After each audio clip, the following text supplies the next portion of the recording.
Hi guys, good morning ulit. Another series of baking.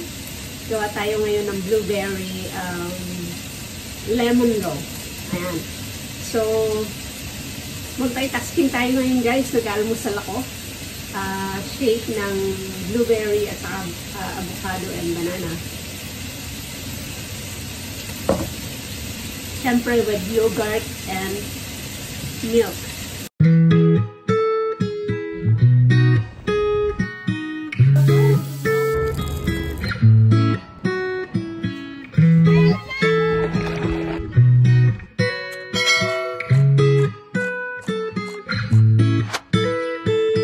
So, ang gagawin natin guys ay may blueberry.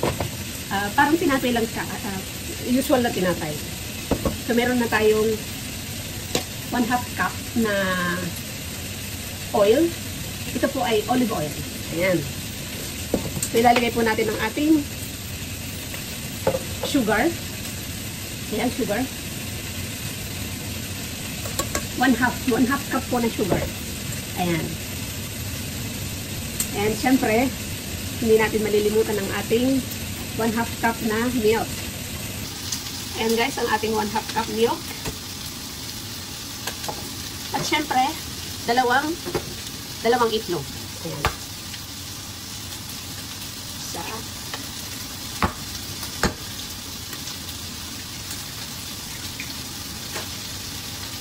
And atin pong i-mix.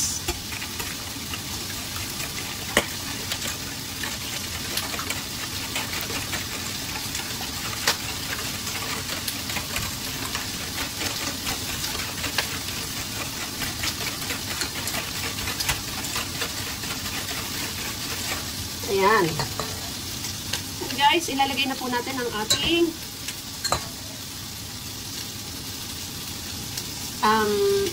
flour. 1 in 1/2 cup na flour po ang ating ilalagay.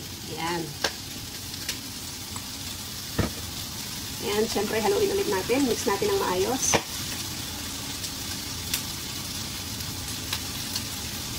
Pumuputok yung aking nilulutong adobo. Multitasking tayo ngayon guys. Para mabilis matapos.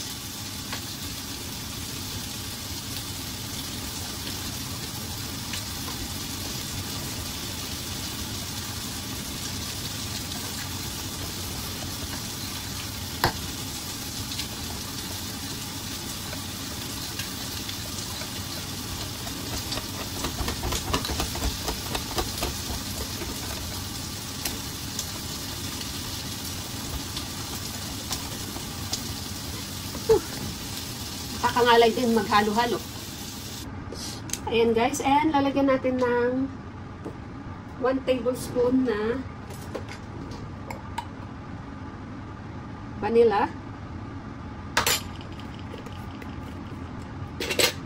At syempre, ang ating baking powder.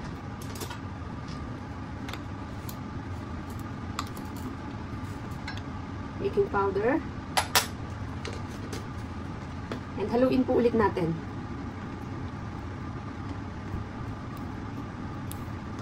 And guys, ilalagay na po natin ang ating 1 cup na blueberry. Nilagyan ko po siya ng flour. Ayan, para dumikit siya. Ayan. 1 cup po siya na fresh blueberry po ang aking ginamit. And halo natin.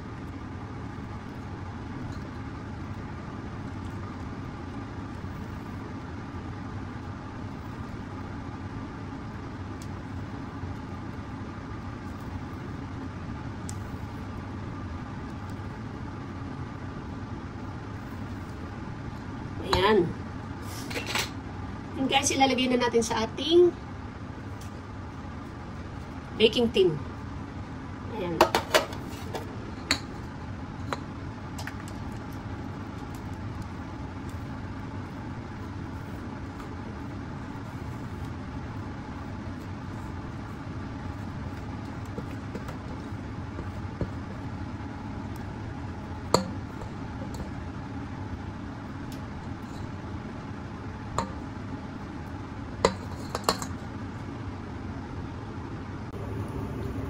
So, eto na guys.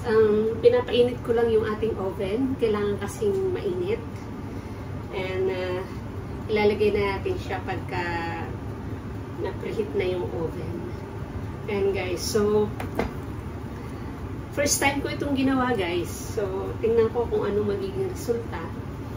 Kasi usually pag Friday, as what I said before, lagi pa ulit-ulit. Lagi ako nag-bake tuwing Friday kasi may umu-order sa akin. And so far naman, yung lahat ng nai-bake ko at naibibigay ko sa kanila, so far maganda naman yung sinasabi nila na masarap. Ayan, so kumuha ko ngayon ng isang recipe sa nakita ko siya actually sa Instagram. And sabi ko parang interesting yung flavor kasi akala nyo lang blueberry lang yan. Akala nyo lang simpleng blueberry loaf lang yan. Pero lalagyan natin ng twist sa ibabaw. Yun yung exciting part. So samahan nyo ko guys para matapos natin yung pag-bake. And syempre mamaya titikman natin kung anong lasa. At diba? And thank you guys kung hindi pa sa mga hindi pa nakaka-subscribe sa aking channel, Koy Sub YouTube channel. Subscribe guys and share my videos kung interesado kayo. And syempre follow nyo rin yung mga nagsasubscribe sa akin para makatulong din tayo sa ibang YouTube channel, lalo na sa mga kaibigan ko. Ayan. So, let's see guys. Ilalagay na natin sa oven. And, let's see. Okay. Preheat na ang oven natin guys. Ayan o. Naka-green na. Ibig sabihin, mainit na. And, ilalagay na natin siya dito. And, ibibake po natin siya guys for 45 minutes. Ayan. Hanggang pag tinusok natin, makikita natin na yung pag tinusok natin ng toothpick, paglabas niya, wala na siyang sumasama na na butter. Ayan. So, let's wait guys and hintayin natin. Okay guys, habang hinihintay natin yung ating binibake, gagawa tayo ng toppings. So, meron ako ditong icing sugar. Kuha tayo ng half cup. Ayan.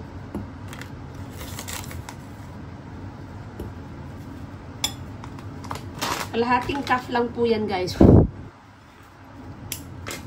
And, lalagyan natin siya ng lemon.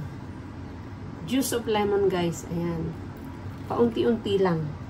Para makita natin yung consistency ng ating ilalagay sa ibabaw.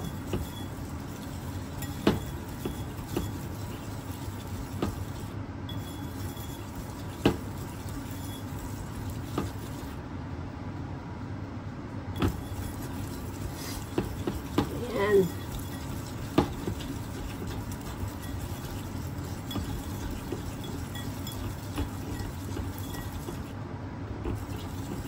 And, ito yung sinasabi kong guys na twist. Lalagyan natin ng lemon zest. Ayan. 1 tablespoon lang po ito. Lagyan natin yan. Tapos, mag-save tayo ng konti para sa pang-ibabaw natin. Ayan.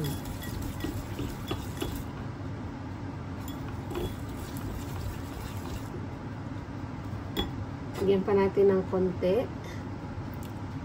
At lagyan pa rin natin ng konting ayan. Okay na to.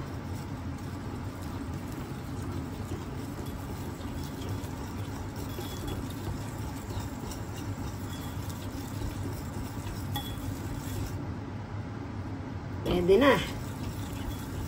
Ilalagay lang natin to guys sa ibabaw para merong twist yung ating blueberry loaf.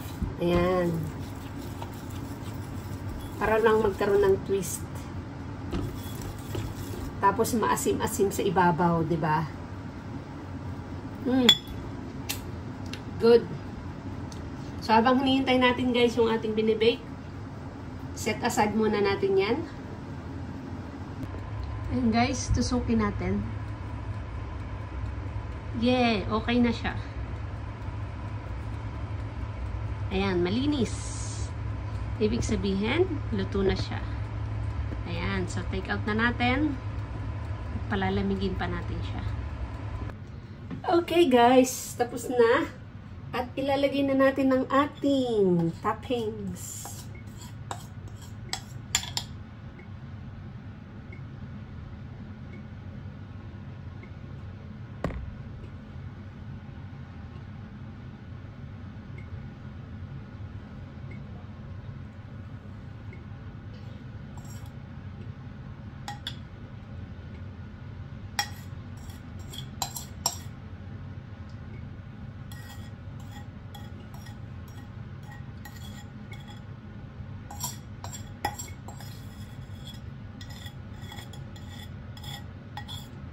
Ayan. Maasim-asim siya guys. Maasim-asim. And syempre ilalagay natin sa ibabaw yung natitira nating lemon zest. Ayan.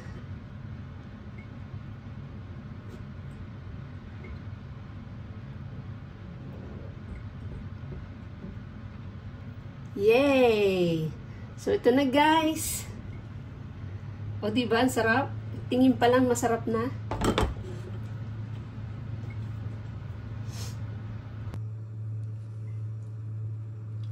Tikman natin guys.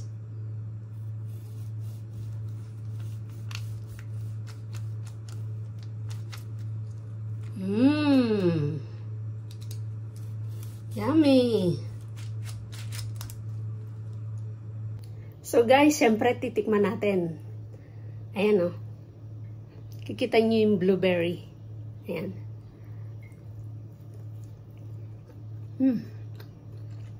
Sarap. Hindi siya matamis. Yung ibabaw, yung icing natin, matamis siya pero may twist siya ng ng lemon. Kaya hindi nakakaumay. Ayan.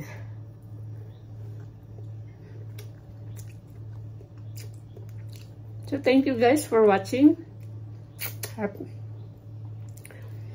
And subscribe for more. Marami pa po akong i-bake. Marami pa akong videos na i-upload sa channel ko. So, thank you for watching. And see you again next time. Bye!